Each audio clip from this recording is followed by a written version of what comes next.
मैं सबसे पहले आप मीडिया वालों का शुक्रगुज़ार हूँ कि जो हमारी प्रॉब्लम्स जो हैं वक़्तन-फ़वक़्तन हायर ऑफ़िसर्स तक पहुँचाते हैं। तो आज का जो मुद्दा है, वो ये है कि मैं एसपी साहब का शुक्रगुज़ार हूँ। एसपी पुंछ ने आते ही हमारी रिटायर्ड पुलिस मुलाज़मान की एक जो मीटिंग थी, वो यहाँ पे अपने ऑफ़िस में बुलवाई थी। तो वहाँ पे हमारी बदकिस्मती थी कि एसपी साहब किसी एनकाउंटर के सिलसिला में बाहर चले गए और मीटिंग जो है वो एएस एडिशनल एसपी और डीएसपी डीआर साहब ने जो है वो ली है।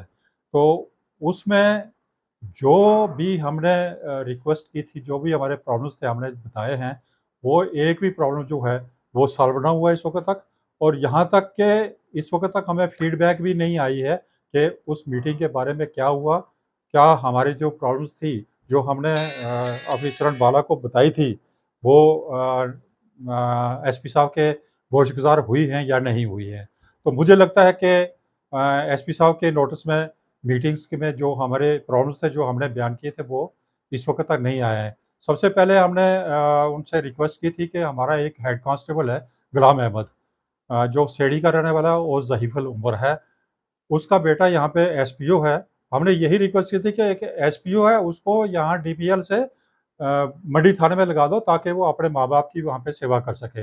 लेकिन इस वक़्त तक कोई भी एक्शन जो है उस पे ना हुआ है। अगर एक एसपीओ की ट्रांसफ़र नहीं कर सकते हमारे पुलिस मुलाज़िम, हमारी क्या मदद करेंगे ये?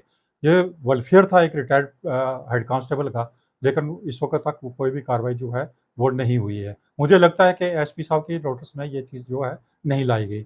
उसके अलावा यहाँ पे हमने जो मेरे ख़्याल में पूरे हिंदुस्तान में रिटायर्ड पुलिस मुलाज़िमों के लिए यहाँ पे हमने जो कोशिश करके एक मेस जो है 2 आदमियों के रहने के लिए और उनके खाने-पीने का यहाँ पे बंदोबस्त किया हुआ है।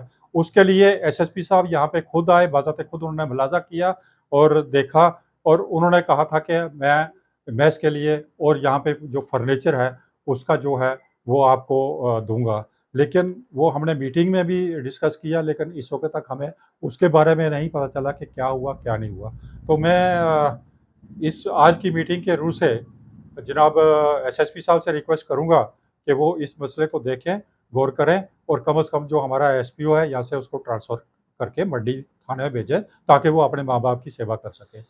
इसके अलावा और भी हमारे कुछ मुतालबात थे, जो हमने मीटिंग में उजागर किए थे, लेकिन उसमें भी कोई भी इस वक़्त तक हमें फीडबैक नहीं मिली है। मुझे लगता है कि एएसपी साहब ने और डीएसपी डीआर साहब ने वो हमारी जो रिक्वेस्टें थी, वो एसपी साहब तक नहीं पहुँचाई हैं। तो मैं उनसे भी रिक्वेस्ट करूँगा कि वो जो हमने रिक्वेस्ट की है, उनकी मिनट्स ऑफ मीटिंग जो है, उसके हमें भी फीडबैक भेजी जाए ताकि हम देखें कि मीटिंग में इन्होंने क्या किया है। इसके अलावा मैं डीआईजी रजौरी पुंछ से भी रिक्वेस्ट करूँगा कि हमारे यहाँ पे कुछ एसपीओज़ जो थे वो दौरान ड्यूटी फ़ौत हो चुके थे और उनके बेटे जो हैं वो इस वक़्त तक दर-दर हैं। एसएसपी साहब पुंछ ने वो फाइल्स जो हैं वो मरतब करके डीआईजी साहब के ऑफ़िस में भेजी हैं, लेकिन डीआईजी साहब ने इस वक़्त तक उन पे कोई कार्रवाई ना की है।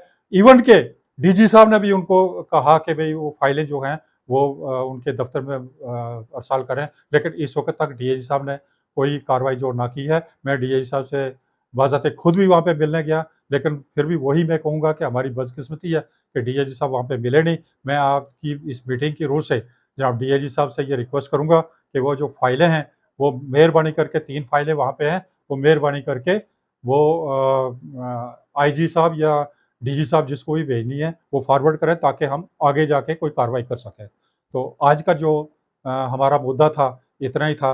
मैं फिर एक बार मीडिया का शुक्रिया अदा करता हूँ।